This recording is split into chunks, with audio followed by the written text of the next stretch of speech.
Well, good morning, everyone. Thomas Montgomery. My pleasure to be with you this morning, as we are most weekday mornings at 8 o'clock Central, to talk about strategies, tips, techniques, share success stories, and support each of you. We will not have a Zoom tomorrow. So Thursday, February 13th, we will not have a Zoom, but we'll resume on the 14th. But today, we're here, and you should see a shared screen. You should see the Business Paralegal website. And with it, we have the agenda here on the screen. So today we want to make sure that we're covering whatever it is that you need to know. What's happening is we have these daily Zooms, and then so often, almost right afterwards, several of you will contact us and ask questions. And what we want to do is do a better job of making these Zooms applicable for each of you. So I see a number of questions have popped up, but again, remember there are resources and support outside of the Zoom, including accessing past training. All right, so Tram, good morning, Tram. Tram says wire should have arrived last night. Let me know.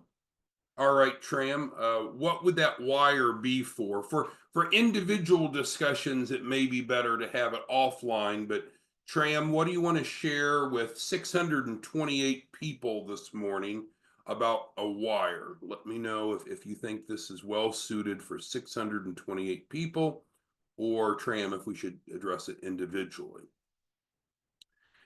All right, Mr. Tufo says, Joe, they are asking me to pay for the Shelf Corporation. All right, well that's a good discussion. So what do you and I do as resellers? We help clients have fundable businesses with the Shelf Corporation. And the way that we've presented the opportunity is that there is no upfront cost. So let's go ahead and add this. Joseph's bringing up a great topic that we can dig into. And we'll call it cost of a shelf corporation. So, how much is the cost? I don't know. Each of you determine the cost. As a reseller, you determine what the cost of the Shelf Corporation is. We know that our wholesale cost is $10,000. So anything that you add to that is your profit. But I don't know, Joseph, what the cost is. You determine that. Second, so let's go ahead and put, so what is the cost? I don't know. That's up to you. How much is the out of pocket cost? It's designed to be zero. So our proposition is to go to the marketplace, offer no out of pocket, and then what will happen is we'll send them a funding application. We'll copy you on it. They'll fill out the funding application and they'll get financing. Think about the last time you were down at the Porsche dealership, Joseph. And so when you bought your last 911, you went in, you picked the car, like picking a shelf, then you signed the paperwork to buy the 911, like to buy the shelf, and then they offered you financing to buy the 911. We offer financing to buy the Shelf Corp. So there's no out-of-pocket cost. Does that mean that it's free? No. The cost is determined by you. There's no out-of-pocket cost. It's designed to be financed. Now, there's another wrinkle to it, is that we actually have a grant that reimburses up to $15,000. So I know Bernard had some questions on that, I think yesterday or the day before. So clients can buy a Shelf Corporation from you as a reseller at whatever price you want to charge. There's no out-of-pocket cost. We have the financing. And then once they buy the shelf and we go through funding, then the grant reimburses them for the cost of the shelf, but the reimbursement caps at $15,000. So if you happen to charge more than $15,000, that's up to you. We said that's your choice, but the grant only reimburses up to $15,000. So Joseph, Is this matching your well, Joseph and everyone else? Does this match everyone's expectation, or is it different than what you thought? It's not changed, but maybe you didn't understand, or maybe I didn't explain it well enough before. But that's why we're here, to go through that. As far as Corinthians ask about recommended cost, it's up to you. What I see most often is many of you are selling the Shelf Corp for 15,000 because that matches the reimbursement. So that puts 5,000 profit into your pocket up front. Now, do you make more money than that? And that's what Eric's kind of asking. So let's go to that. So how do resellers make money? Well, first, up front, and that's a function of how much you sell the Shelf Corp for, less the wholesale cost. So up front. So normally that's 5,000 to 10,000. But that, again, it's up to you. You determine the cost, you determine your profit margin. And then on the back end, you make 5% of the client's capital raise. So it's points. So obviously it varies. So normally our goal is to get $1 million in funding. And so that would put 50K in your pocket for number two. But it could be more or less, right? It's 5%. That's a set amount, but it's based on how much funding. So this is not get rich quick. This is not the type of money that Jeff and Jim and Jason normally make. But I mean, you're looking at predictably, we'll say anticipated income potential per client. I mean, it's 55,000. Now, could it be more? Could it be less? Of course, it's going to be a variable of how much you're charging up front and how much capital raise that they have. So again, I'm humble. I know that this is not big money to you, Darius and Gilbert, and a lot of you that make a lot of money. But for a side income, it's not bad, I think. And our average reseller does a deal a day. Now, some of you do more, some of you do less. But I mean, if you're doing 55,000 a day and you do that on a relatively consistent basis, isn't it a nice side gig? Okay, so Belzoni is talking about the portal. So that's a great point. So now we'll go to the next topic, which is the process. So first you get the client under contract. Now that happens because you ask, which there's no cost, but you ask to be a reseller. We send you an editable contract. You remove our information. You put yours on. You set whatever pricing you want. And then you have a client agreement ready for clients to sign. Most of you are putting that into Adobe or DocuSign. If you need us to set all that up, we can. That's called the reseller marketing program, but we'll ignore that for a moment. Once you have your client agreement, then you get a client under contract. Do you have to collect any money from them? No, because we've already said no out-of-pocket cost. So first you get the client under contract, and this is what Belzoni's point is, and then you're going to upload into the portal. If you don't have a portal, then let us know. You can call Madison, or frankly, you could email in. Normally, we don't issue the portal until you have your first client contract, just because this takes a little bit of time. And if you don't have a client to upload, it really doesn't matter. But we'll provide you a portal to upload the client agreement. So if you have a client, you're ready for that, let us know and we'll get that set up. There's no cost, of course. All right, so I think that's what Belzonia was asking. And all right, Belzonia has another question. So his, I think now is about overrides. Well, let's finish the process and then we'll go to overrides.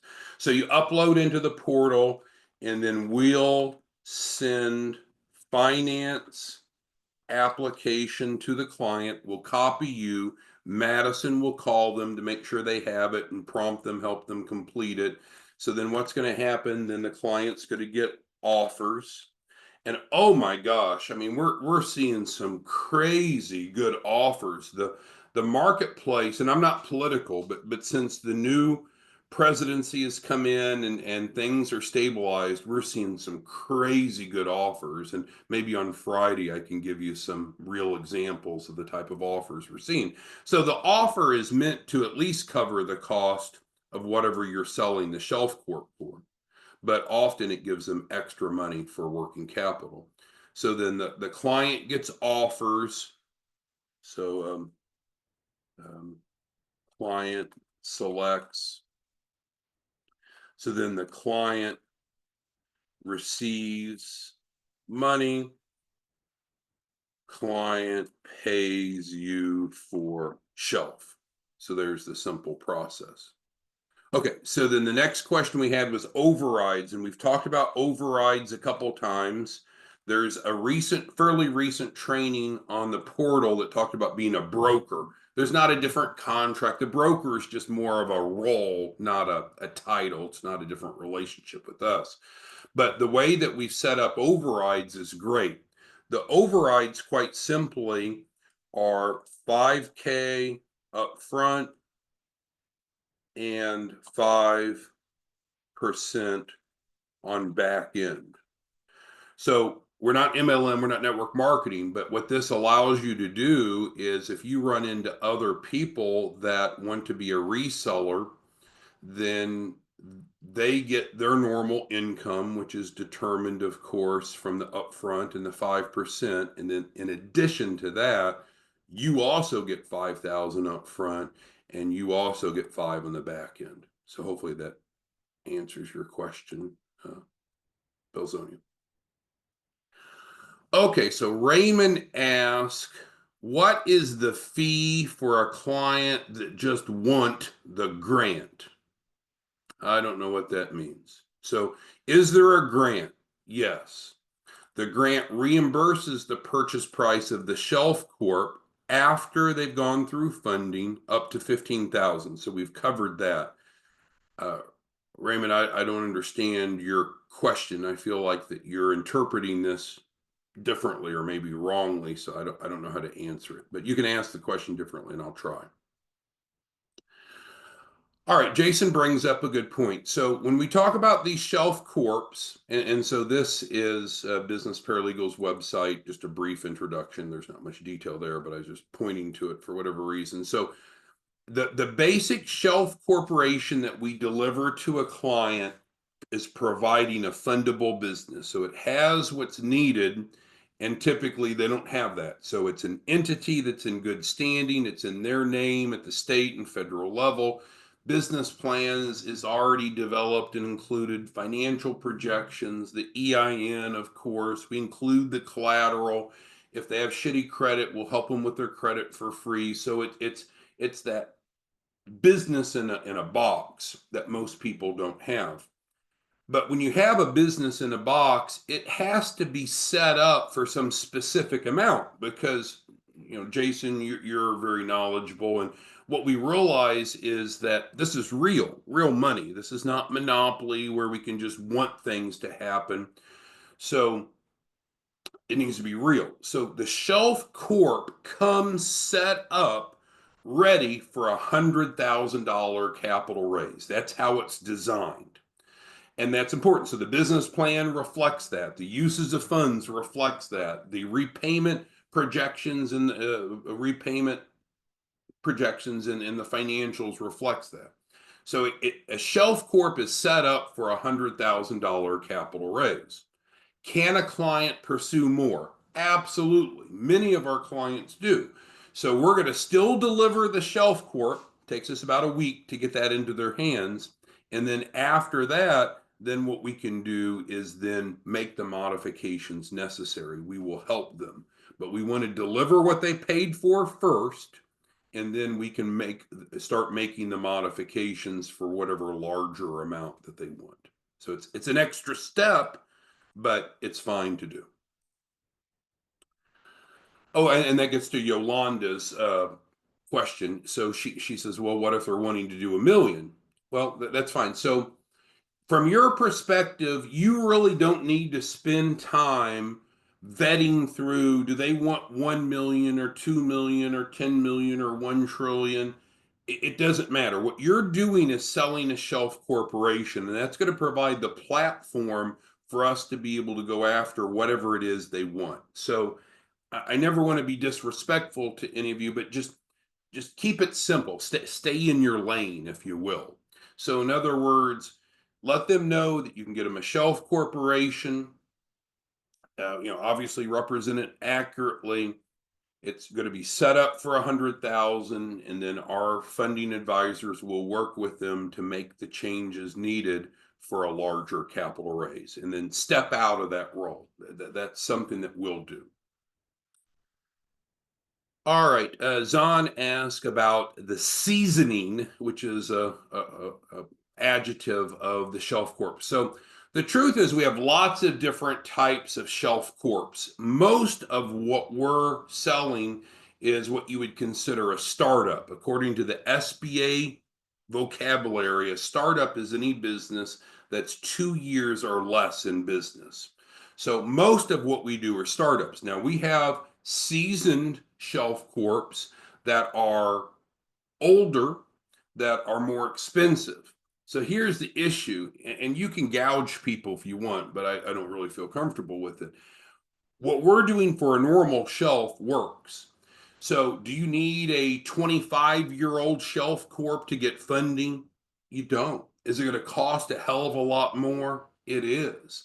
So we don't believe in charging clients unnecessarily. But yeah, we have some really incredible aged, older, 2 to 5, 5 to 10-year-old Shelf Corps. But the cost is going to be a lot more.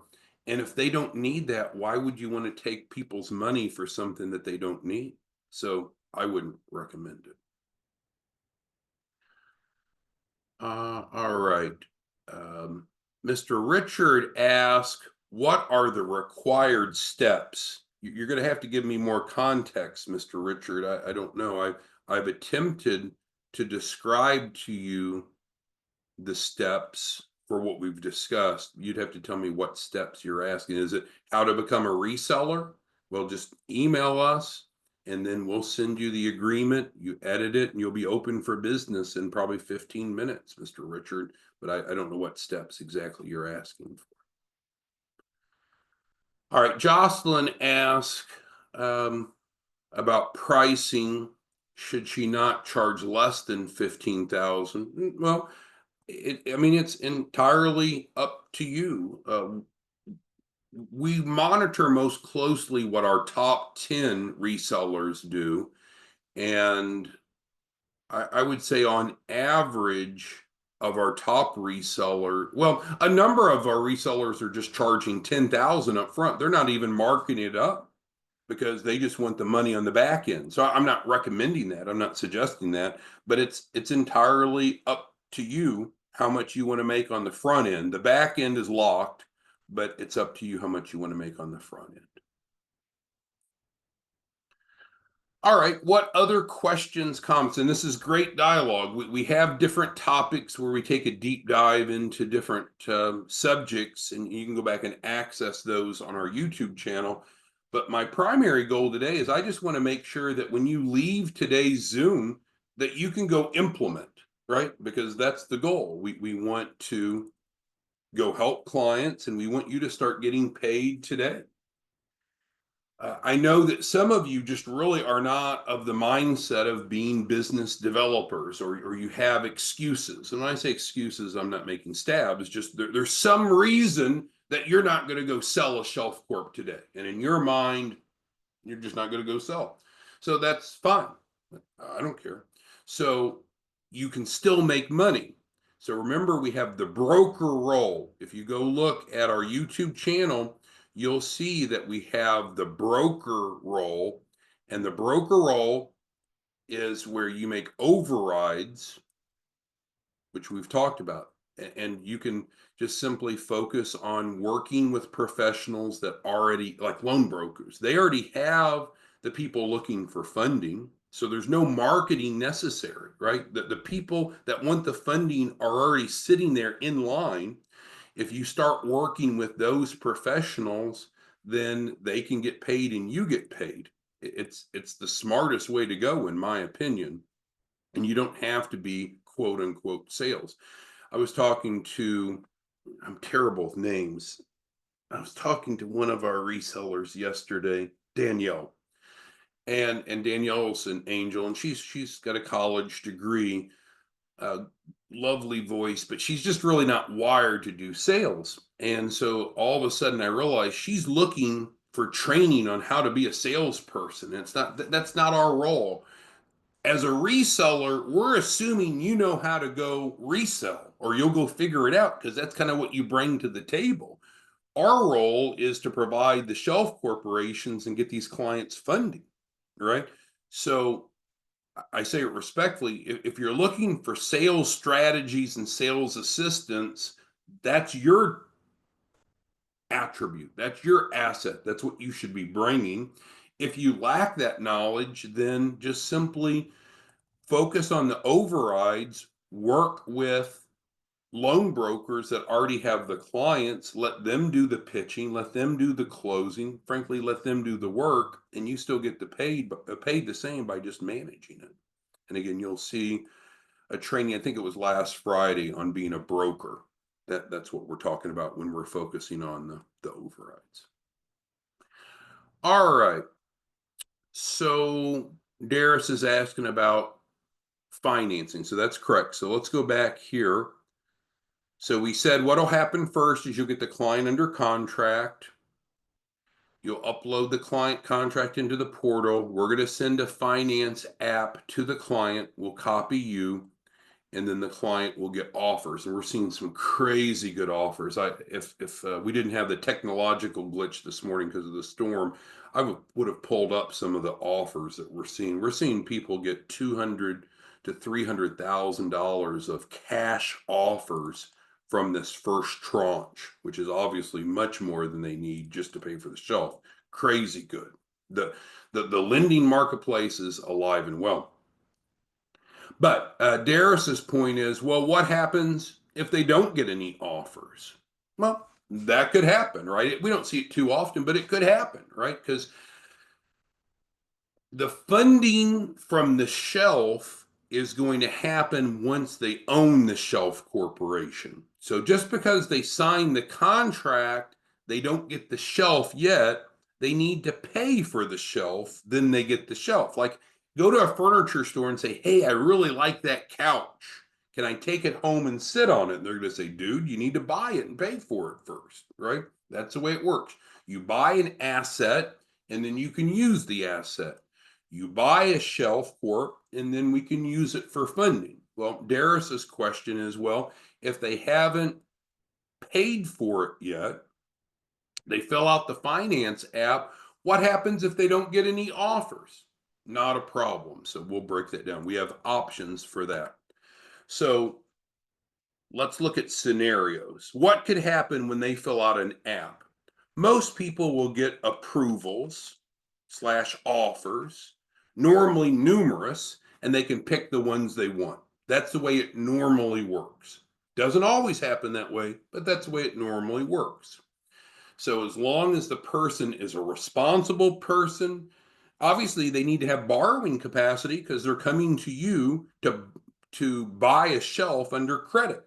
So if they don't get that, then what are our other options? We have plenty of options. No one gets turned away. Well, they could pay up front. So just like when you bought the couch, you didn't have to finance the couch. You could have just bought the couch, paid for the couch. So they could just pay you for the shelf, whatever your cost is, if they don't get any finance offers or if they don't like the offers. But let's say they don't get any offers and they don't have the money to pay up front or don't want to pay up front. So what other options do we have? Well, we could always get a co-signer.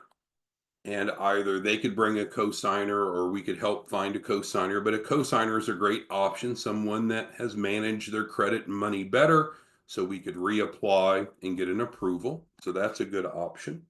And you see that, like, remember when you're 18, 19, 20 years old and you bought your first car, your credit might not have been strong enough. So you needed mom or dad, boyfriend, girlfriend, someone to co-sign. So that's not unusual. That's common. That's legal. It's ethical. And then another option would be we can use the QuickCash, which we have separate trainings on that. There's information on 509 Pacific about QuickCash. And you can always go to the YouTube channel. But the bottom line is, Darius, I don't think anyone will be left behind. So they'll fill out the app and we'll be able to find an option for everyone. But most people are responsible, like you and I, right? So we have enough borrowing capacity to get an approval to pay for the Shelf Corp. But if they don't, they could pay up cash instead of finance, and or we could use a cosigner, and or we could use QuickCash. Now, I guess there is another option, and we'll put it. I mean, they could become a reseller themselves. You would get overrides. They could go sell to Shelf Corps and then generate enough money to pay for theirs, right? So that's another option. So with those 5 options, we're not going to have anyone that can't buy a Shelf Corp. Plus, again, it's reimbursed afterwards with a grant. All right. What other questions, comments, concerns does anyone have? What we want to do is keep it simple. And again, I kind of came clean yesterday and realized some of you are high producers. You're going to be active. You're going to make a lot of money and help a lot of people. That's great. Some of you won't. No matter how many times you come on the Zoom training, how many times I try to explain things to you, you're just not going to sell. You're just not. And that's okay. You're welcome to be a spectator.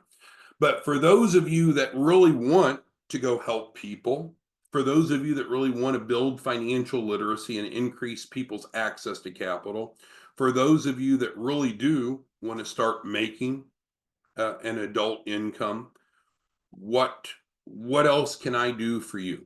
It should be pretty simple. If you need individualized assistance, you need to start with Madison. But our goal is primarily to use this morning Zoom. Now, we won't meet tomorrow, Thursday. No Zoom tomorrow and Thursday. We will be back on Friday. But in general, I think what your responsibilities would be is there's no cost to be a reseller. So bundle up your questions and bring them to the morning Zoom is our best scenario. But if you need help sooner, give Madison a call. Anything else anyone needs today? Otherwise, let's go enroll one client today, just one client. That'll get you $5,000 up front on the low end. Once the client gets funding, he'll get you another 5%. Assuming it's a typical client, that'll put about $55,000 in your pocket. Not get rich quick. And I know for a lot of you, like Floyd and Pauline and Rod, an extra $55,000 this week is not a big deal. But let's go help one person. Put an extra $55,000 in your pocket. And I think once you get one under your belt, the second, the third, the fourth becomes real simple. But with anything, the first time riding a bike, for those of you that went to law school, the first time you took that LSAT, the first time for anything can be challenging because you just don't have familiarity. But if you'll commit to doing one, it gets a lot simpler after that. And then you'll want to do the second, the third, the fourth.